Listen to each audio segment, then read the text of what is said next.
Há um eco que não é seu, um sussurro que você aprendeu a confundir com a própria voz da sua alma.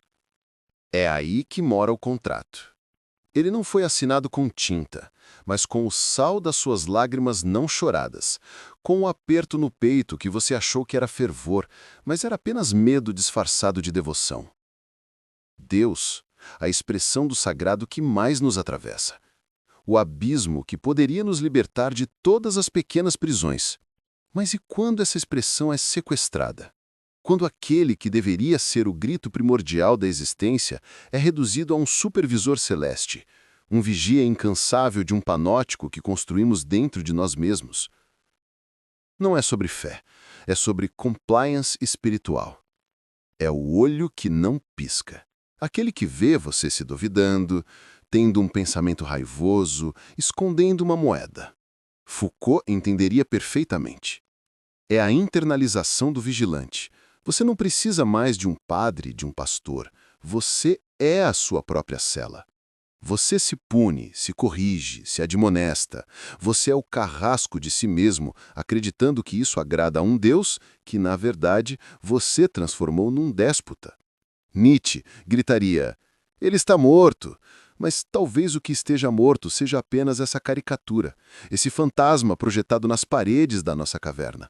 Byung-Chul Han diria que trocamos o Deus do amor pelo Deus do desempenho. Seja mais fiel, ore mais, dê mais, seja mais puro, alcance a graça.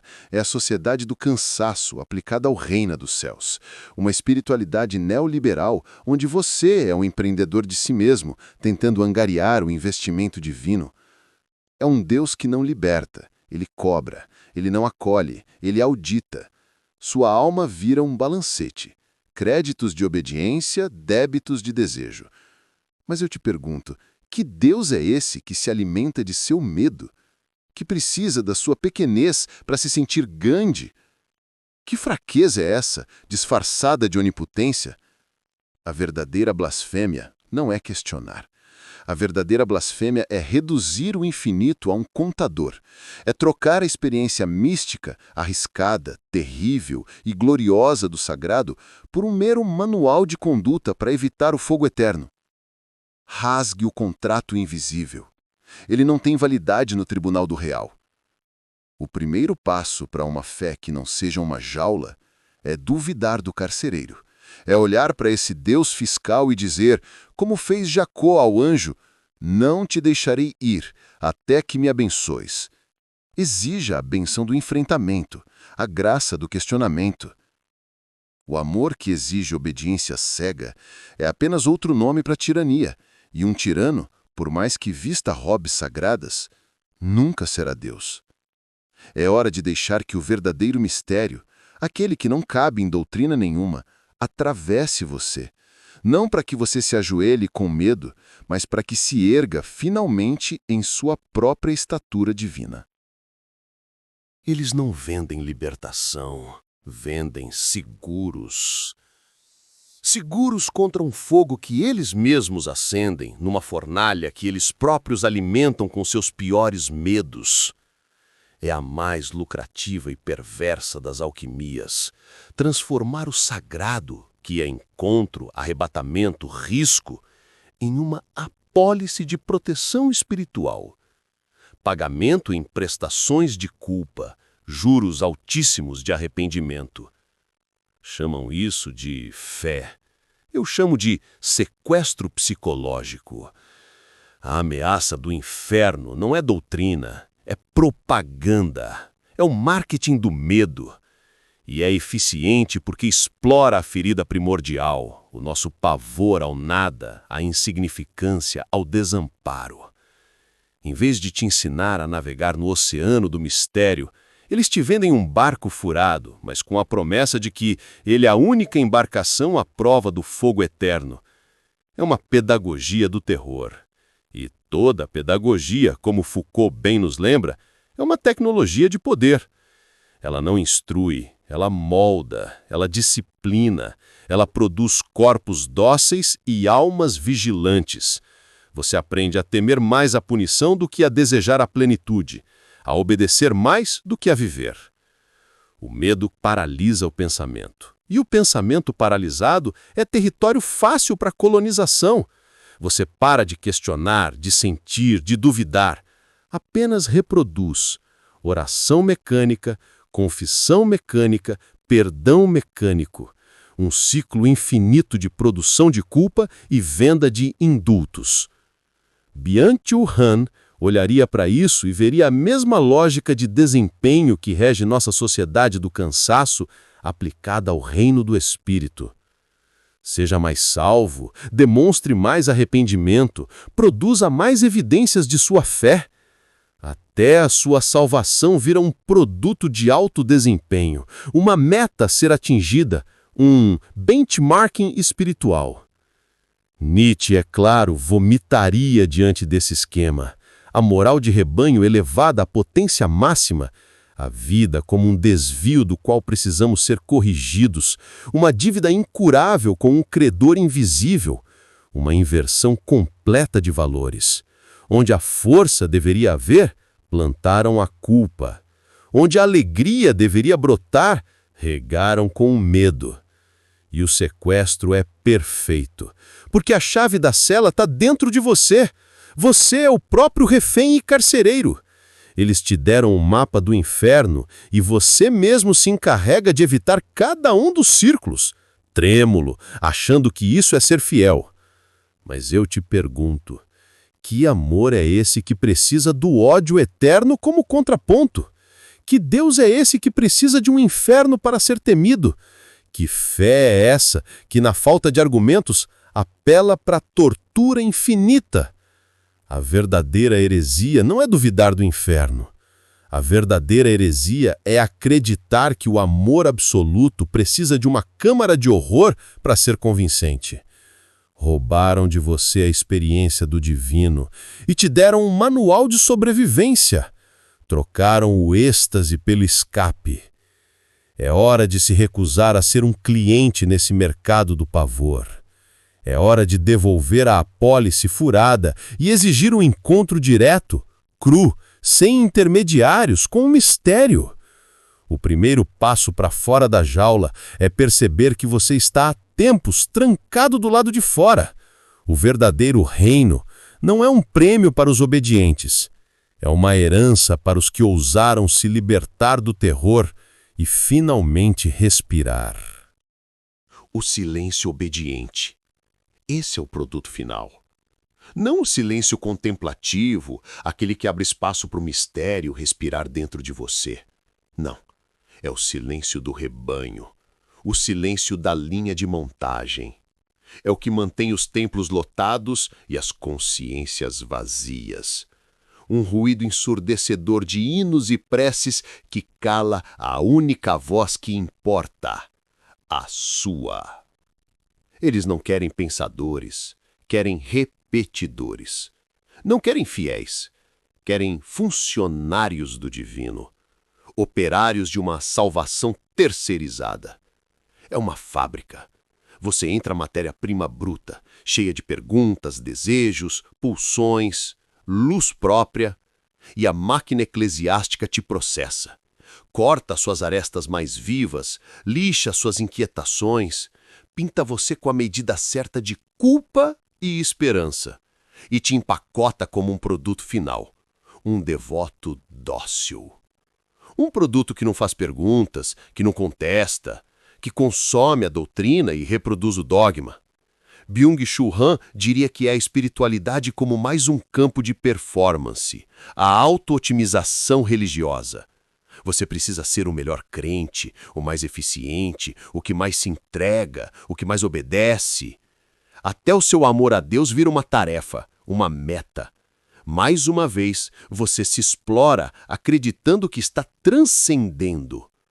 Foucault sorriria amargamente. É a biopolítica aplicada à alma, a gestão administrativa das populações através do gerenciamento dos seus desejos mais íntimos, dos seus medos mais profundos. A religião aqui não cura, ela normatiza, ela domestica. Ela pega o animal humano cheio de instintos e clarões divinos e o coloca numa jaula de bons modos espirituais. Nietzsche vociferaria contra essa moral de rebanho, contra essa inversão onde a força é vista como pecado, a dúvida como heresia e a submissão como virtude suprema. O camelo carregando fardos pesados de dogmas, achando que esse peso é a própria prova de sua fé. Mas a fé genuína não é pesada, é explosiva. Ela não aquieta, ela inquieta. Ela não calma, ela corta. Ela não te entrega respostas prontas, ela te joga nas perguntas fundamentais. A fé que não questiona não é fé, é medo disfarçado de paz. Eles domesticaram a sua alma. Ofereceram uma coleira de ouro com o nome de Deus gravado e você chama de salvação. Rasgue o manual de instruções da sua própria espiritualidade. A verdadeira devoção não é silêncio obediente. É o grito que brota do encontro com o real. É o incômodo sagrado que não te deixa acomodar no conforto das respostas prontas. Saia da linha de montagem. Deixe a esteira rolante da obediência cega. Que sua fé seja um terremoto, não um tapete. Um poema aberto, não um formulário preenchido. Que ela te faça um peregrino perigoso, inquieto, cheio de perguntas que desafiam os céus. E não mais um operário cansado, produzindo rezinhas em série numa fábrica de devoção. O verdadeiro templo não tem paredes. E o verdadeiro culto é o que acontece quando você, finalmente, ousa pensar. Aqui está o golpe de mestre. A ilusão perfeita. A grande farsa onde os símbolos são roubados e seus significados invertidos. Onde a linguagem do sagrado é sequestrada para servir ao mais profano dos propósitos, a manutenção do poder. Em nome de Deus, matam Deus. É a mais eficiente das inversões. Pegam o vergo que deveria libertar e forjam dele uma algema. Pegam o vinho que deveria embriagar de êxtase e o transformam em um sedativo. Pegam pão que deveria nutrir a alma e o vendem como moeda de troca para um paraíso futuro. O que deveria curar, adoece. Criam uma neurose espiritual, uma culpa crônica, uma dependência de salvação externa. Você fica doente para que eles possam vender o remédio. É o mesmo veneno disfarçado de antídoto. O que deveria aproximar, afasta. Erguem muros de dogmas, cercas de pecado, trincheiras de nós contra eles. Afastam você do outro, do mundo e, no final, de você mesmo. E chamam essa solidão institucionalizada de santificação. É um jogo de espelhos, um truque de prestidigitação metafísico. O que você acredita estar adorando não é o mistério insondável, mas o reflexo dos próprios medos e desejos de controle daqueles que montaram o espetáculo. Feuerbach sabia. Deus é um espelho onde o homem se contempla. E quando esse homem é pequeno, temeroso e sedento de poder, o seu Deus também será. Não é mais Deus que está ali. É o espelho de um poder humano disfarçado de sagrado. É um ídolo, o bezerro de ouro forjado com o ouro da sua obediência e o fogo do seu medo. Nietzsche, o grande desmascarador, gritaria: é a vontade de poder vestindo paramentos. É o instinto de rebanho, de medo da liberdade, criando um pastor onipotente para justificar sua própria submissão. É o homem que não suporta o abismo da sua própria liberdade e, por isso, inventa um carcereiro celestial. Baudrillard falaria de simulacro. Uma cópia perfeitamente convincente de Deus, tão bem elaborada que já não conseguimos mais encontrar o original. Uma realidade espiritual hiperreal, mais real que o real, que sufoca a verdadeira experiência do divino sob toneladas de ritual, regra e retórica. É um sepulcro caiado, linda fachada, morte por dentro. Mas o verdadeiro sagrado não some. Ele se retira. Ele se cala diante do barulho dos templos. Ele espera, no silêncio do seu deserto, no fundo do seu grito não pronunciado, no abismo da sua dúvida mais honesta. Quebrar esse espelho é o ato sagrado.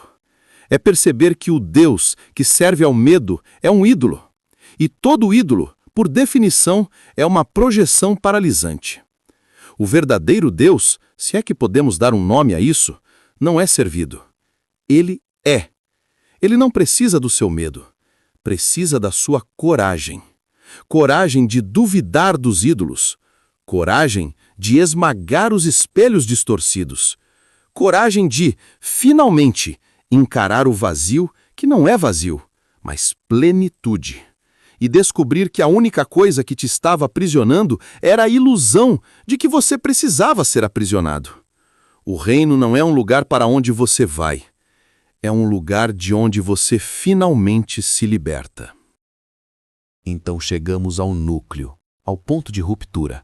Isto não é um convite para a apostasia, é um convite para o êxtase. Não é sobre negar o divino, é sobre negar a sua caricatura, é sobre rasgar a cortina de fumaça do medo para que finalmente você possa ver ou não ver e aprender a habitar o mistério mesmo assim. A fé não precisa de coleira. O que é verdadeiro não ameaça, não cobra com chantagem emocional, não vigia cada respiração sua como se fosse um delito. A verdadeira fé é um sim dado livremente, não uma rendição extorquida.